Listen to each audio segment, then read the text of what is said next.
U prostorijama Doma vojske u Kraljevu knjižara Prozor organizovala je promociju knjiga Vučije srce i Srpsko srce Johanovo. Moja draga prijateljica Marija Lina Veka je objavila knjigu Vučije srce o Francuzu koji nosi srce Srbina sa Kosova i Metohije. Ja sam obradio priču Nemca koji nosi srce Srbina i te dve tužne i gorke priče objedinili smo u jednom romanu da bi ta istina mogla da nađe put širom sveta. Italijanska novinarka i književnica u proteklih 15 godina pratila je i beležila događanja na Kosovu i Metohiji.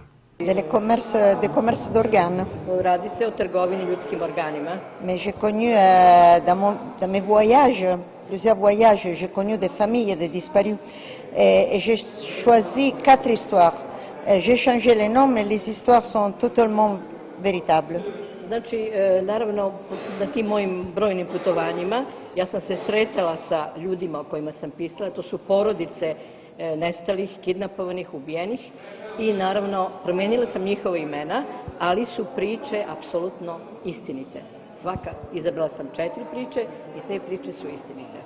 Narodu na Kosovu i Metohiji u vreme rata su svitala najlepša jutra jer su preživjeli noć.